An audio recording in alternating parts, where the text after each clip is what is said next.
And welcome back to KTN Morning Express. I'm Michael Karanja. Now, for the last 2 years, all we've been hearing from the energy front is this whole project, government project, to have 5,000 megawatts added onto the national grid. So far, we're at about 2,000 megawatts of installed capacity plus.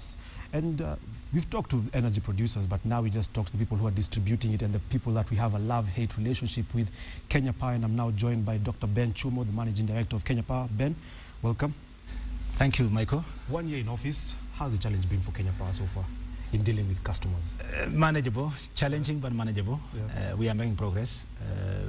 And I think it's very, very important, Michael, that we give some background. I'm very happy that I was given this responsibility to manage this particular institution, a very, very important institution in the country. Yeah. But a bit of background. KPLC was incorporated in 1922. It later on became KPLC as we know it in 1983. Yeah. And subsequently, the rest are really details. But what is very, very important to appreciate from the beginning is that we are a sector which is regulated and organized in a certain format. Yeah.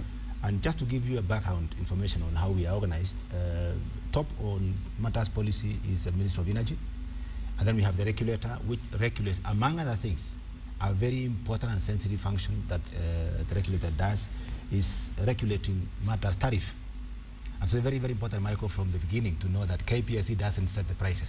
Oh. It is someone else. I know that's a big thing that you would like to know, but it's important that the regulator exists. Of course, we have generators, which include, among others, Chemchen and the IPPs as we know them. Really is the most unbundled function or in the value chain. And then we have KETRACO, which is the 100% owned by government. It's responsible for development of the back supply lines, the interconnectors, Tororo, Nairobi, etc., etc. And of course, we have REA, which is basically, enhancing access in the rural areas, particularly where KPLC cannot access. In terms of course, they're not commercially viable. And then we have KPLC itself, which is actually responsible for the delivery of a robust distribution network, because we are responsible for distribution itself. And just looking at that whole infrastructure, obviously there are about 4 other agencies that you have to work together. How is that relationship, working with KETRACO, working with rural electrification, working with the producers, working with the IPPs? Is there enough support to actually make sure that, as a consumer, I don't want to see the back end, I just want to make sure that I have power in my house? In fact, we work like a football team. Yeah. It's a wonderful relationship. Every 1 month, we meet in the Ministry of Energy under the leadership of the ministry to discuss our progress reports. And I think so far, if you're looking at what we've done in the last 1 year, it's as a result of these particular results are attributable to the kind of teamwork that we have under the Ministry of Energy. Yeah. And I think it's something that we really cherish and we want to sustain going forward. It is something that it works for us, and so the relationship really has been very supportive. And I'm talking from the point of view of the off-taker, which is actually the single off-taker in the country. And all this support boiled down to making customers happy, the 3.2 million customers happy. Yeah. And so far, so good, if you ask me. Just looking at the infrastructure, because sometimes you've had challenges, especially when when a power project is completed, offtake has become a challenge where they say the infrastructure perhaps is not in place at the right time, so it's not able to get to consumers. So how do you look at the energy infrastructure that is currently exists as far as electricity and consumption is concerned? Well, it's good to be honest in some situations such as this. Yeah. It's very true that we have some background information that we have led to where we are in terms of dilapidated infrastructure. Yeah. I am 1 year in office now, but since then, we have had a turnaround.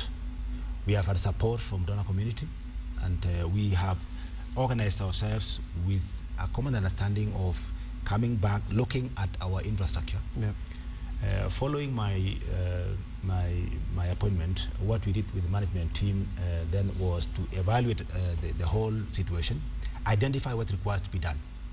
And the first thing that we recognized after we carried out that evaluation was that we needed to fix the network. And that has been our theme. Yeah. And we went out to establish a project which we subsequently called Boresha Stima Viwandani. We started rehabilitating the existing infrastructure, the existing investment, starting with areas of high consumption, industrial areas, and we've been around the country fixing the network at industrial areas. We have now almost done with that particular project, although it's still going on up to end of June this year. But that particular rehabilitation has turned around the company. In fact, you remember last year, for the first time, we made a double-digit profit of 10 billion shillings, thanks to that particular rehabilitation. We are now on the last tail of that project, which is fixing the last mile that connects our customers with us, which is the low-voltage network. And we have a plan on the table to make sure that we upgrade 840 feeders across the country. That program is just running as we speak today. And so when we are done with that particular last mile low-voltage network, the stability will be guaranteed. Where would you say that perhaps the network is, whether some of the areas that the network actually needs that kind of rapid upgrade? Because once in a while we do hear of blackouts here and there, but as you rightfully say, it's kind of, you've taken the blackouts and put them in your pocket with that kind of stabilizing of the system. But what are some of the areas that are most affected by this lack of infrastructure or that dilapidated system? Yeah, well, you know, we have a combination of two. One, if you look at West Kenya, the challenges that the outages that you witness in West Kenya are not necessarily as a result of although partly the low voltage network. The lines are too long, and therefore when something happens to a network, it affects a lot of customers along the line. Two, we don't have transmission systems that are supporting voltages down in that particular part of the country, and therefore Western Kenya is still a challenge to us. We are very grateful that Ketraco signed off a contract with JICA about 2 weeks ago, and that line from Olkaria to West Kenya is going to support the voltages down the road, and we expect that in due course we should be able to raise the level of satisfaction among customers in West Kenya. But the rest of the country is really a matter of time before we resolve those issues. In fact, besides the rehabilitation of the existing network, it's important to appreciate that we are also out for a major expansion program, which is going to support the 5,000 megawatts that you've heard us talk about. And as we speak today, we have 98 substations under construction across the country. And together with these substations are distribution lines to support them, feeding in, feeding out from the substations. And 29 of these substations are going to be commissioned by the end of June this year. 33 of them are going to be commissioned next financial year, by end of next financial year, by end of June next year. And 36 of them were signed off on 24th of last month with 8 contractors, and we expect those substations to be delivered in 18 months. 18 months is record time, because in the past we've been delivering this in double that time, 36 months.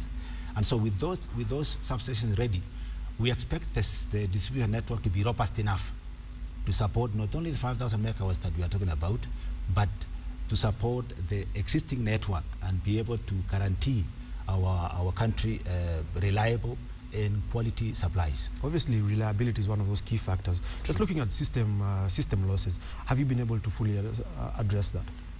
System losses, and it's very, very important. Thank you very much, Michael, for this. System losses are a concern to us, as is a concern to everybody else in the country. As a matter of fact, 1% of losses per year is equivalent to 1 billion Kenya shillings. And so it's not in the interest of the public, it's equally in the interest of KPLC to make sure that those losses are reduced. However, to reduce losses, we require investments. Part of the rehabilitation that we are carrying out at the moment, reconductoring the network, operating transformers, reducing lengthy lines, and doing all manner of things will go a long way to reducing the current losses as we know them. And we are targeting by 2016, which is another 1 year to go, we should expect the losses to have come down to reasonably close to 50%. Where are your system losses currently? We are at 17% at the moment. Yes, which really to reduce 1% is. So we are losing 17 billion shillings. If you use that context, yes. Yes. Obviously, 5,000 megawatts is something that we've been fixated on, and I know just before we came in, and you were telling me about where we are in terms of Africa compared to a single country like Germany in terms of power. But looking at that 5,000 megawatts, is there enough demand to justify where we are headed, or are we looking at 5,000 megawatts with a view to the future? Well, you know, I think when we talk about 5,000 megawatts, so much has been spoken about 5,000 megawatts, but I think it's good to appreciate what other countries do, Michael. Yeah. As we speak today, the entire Africa, the whole of Africa, is holding 143,000 megawatts. 60 megawatts of that capacity is in Northern Africa. 54,000 megawatts of that capacity is Southern Africa. 46,000 megawatts are held by ESCOM alone in South Africa. The middle of Africa, sub-Saharan Africa, is basically dark. And if you remember the story of David Livingstone in 1813, he talked about the dark continent. If he came back to town and passed through Central Africa, it was still the same story. Yeah. And so talking about 5,000 megawatts for so long, is that a drop in my the ocean? view, is really a drop in the ocean. You know, and we are better discussing, three things are important. Let's focus at adequacy. Yeah. Let's focus at reliability and quality, because those two will bring down the price. Particularly if you're looking at reliability, or rather adequacy, focusing at cheaper sources of energy. Yeah. And so 5,000 megawatts, in my view, is not about the demand. It is about displacing the current expensive sources. Yeah. For example, if you look at what we've done in the last 2 years, with all this shortage of rain that we have witnessed, we haven't. And as if you remember, and I know a lot of us have very short memories, if you remember in the last about 4 or 5 years consecutively, between February and April, we would go to the hydros with the entire media to show them how far down the dam has gone. And if you remember, we have not been there in the last 2 years, notwithstanding the challenges that we have had to train. Why? It's because of the 140 and subsequently the second 140 megawatts from Olkaria. And so we have literally, this has supported the stability of the distribution network, or rather reliability in the country, and we have not been able to go to the hydros, notwithstanding the failed rains that we have witnessed recently. So 5,000 megawatts really, in my view, are a drop in the ocean. In any case, we are better talking about more than less. And look, for example, if we were to become attractive a destination in terms of investors, supposing an investor came over to town and said, I require 1.5 or rather 1,000 megawatts to put on the table some industrial development in the country, we'll call it some manufacturing plant. Are we ready? No. What will happen to that investment? They'll go elsewhere. Yeah. And so we are better with what we are doing. And if, in any case, these 5,000 megawatts is not going to just happen overnight. It will be gradual. As we speak today, we have done close to 600 megawatts in the last 13 months, which is really the highest speed we've ever had in the sector. And so the next tranche of this generation is coming gradually. So it would be coming overnight. And therefore, we should really worry about the 5,000 megawatts and matters demand. It's not really a case of worrying, perhaps. It's perhaps even just looking at how manufacturers or anyone who large power consumers are try more or less positioning themselves in terms of being able to adequately tap into this power. I've had discussions with people from Kengen where they even asking investors to even come even closer to where Olkaria is to take to take advantage of the energy sources right there, either steam. So is that where perhaps we are looking at, where we are moving large manufacturers closest to power sources of power production? Yes, special economic zones is one strategy that will assist the country, particularly because we then as a sector will not be requiring to develop infrastructure, long infrastructure requirements to deliver supplies to industry.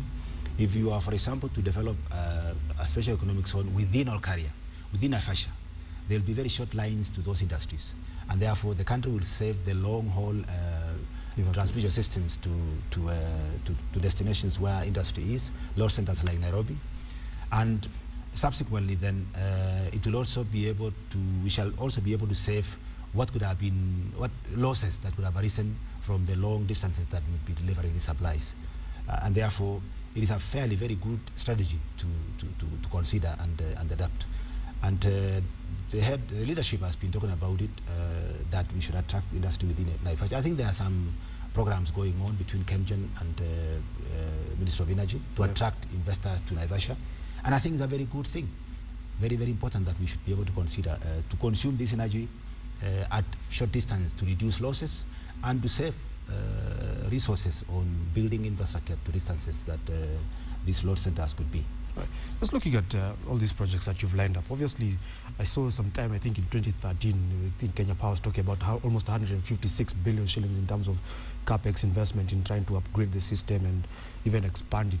Just looking at all that is required for financing, how is Kenya Power addressing that financing question when it comes to matters of transmission and actually ensuring that power is stability? We are very lucky in terms of funding, Michael. About 1.5 years when I came to the office, we had some challenges. Our donor community had more or less become reluctant to support us. Yeah. And as a result of that, we went out to borrow money at fairly expensive rates. You remember we had some agreements with the Standard Chartered Bank, for example, and we are very happy to report that since then, the World Bank has come back and we are working very closely together. They have since bought off those particular expensive loans, and we are now at the tail end of that program, and we shall henceforth be enjoying fairly very soft loans, long-term loans from donor community. We have projects that have been supported by the World Bank. As you have known, there are additional people who support KPSC. We also have other support from government from African Development Bank through government. You may be aware of the last mile project, which has been really spoken about a lot of times in the media and within government circles and the sector. The last mile project is so far received support from African Development Bank to the tune of 13.5 billion Kenya shillings. It has received the same amount, 13.5 billion shillings from the World Bank. So we are looking at 27 billion shillings. And last Friday, it received another 7 billion shillings from the French, AFD, of the French. And so we are talking about 34 billion shillings for the last mile. And the last mile primarily, so that we understand what it is, this project is that the last mile is intended to enhance access to electricity by Kenyans. What the project is going to do is that, and that project has been passed on to KPSC by the government. And we are very grateful that the government trusts the capacity KPSC has to be able to implement this project. Yeah. And so KPSC is going to be extending the low voltage networks from specific transformers that have been identified closer to communities, households, so that when those households request for connection, the current price of connection, which stands at 35,000 shillings, yeah, will have come down because of the distances that the network will be relative to their homes.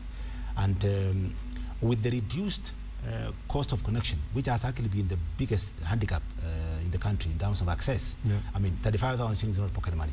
And a lot of Kenyans have not been able to access electricity because of that challenge.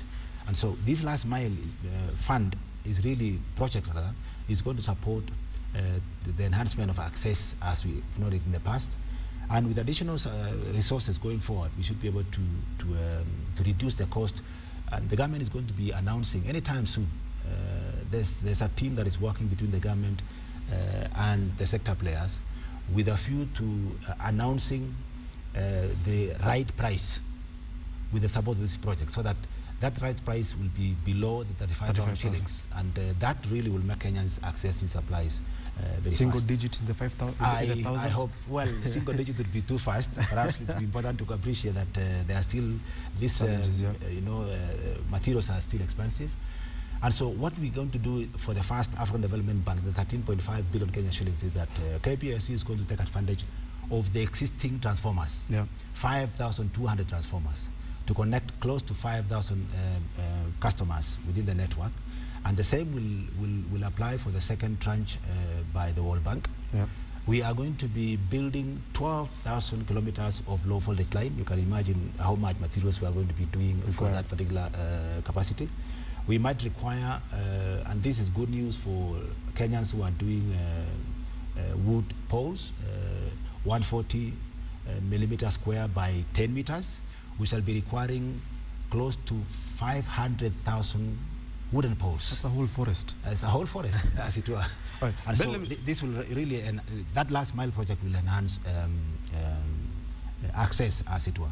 Obviously, last mile has a huge implication on the number of customers that you have. At the end of the day, there's about 3.2 million customers, 1 million envisioned by being 2016. Right. But just can't let you go before we touch on a subject that perhaps affects consumers, and that's billing. Obviously, government has said ever since the 280 came on board, and ever since the 600 megawatts plus of energy came onto the grid, power prices have come down by about 30%. In your own estimation, perhaps, could it have gone any lower than that? Well, first and foremost, I really want to appreciate yes, power has come down, and it's important to appreciate what specific aspects of that combination of the price has come down. First and foremost, the reason why power eventually came down is because the 280 megawatts coming from Biodamo came in to displace very expensive sources that have hitherto been part of the mix. The thermals? Yes, the thermals. And the thermals, as you know, are expensive. Key among the expensive items in the thermal is the fuel cost charge that we pass over to your bill. And the fuel cost charge has come down from August last year. To date, in the last 2 months, we have witnessed a reduction from 7 shillings 22 cents to 2 shillings 51 cents, and the 251 has been stable in the last 2 months. That's what we are now charging at the moment. Yeah. At the same time, and this is why some customers may be complaining about units. Yes, I think it's very, very important to understand the way we structure the billing system, as it were.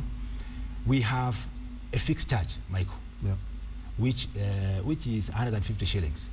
That fixed charge support us to inspect your meters and, literally manage the metering relationship that we have between our customers and ourselves. We send people to read meters in your premises. It's a small cost that we assign to every customer. And that amount has been, it was fixed years back, and it still remains the same. And then we have a step tariff, where we charge a specific amount for specific units ranging from 0 to specific amount of units. And so for this case, we charge 2 shillings 50 cents for units from 0 to 50.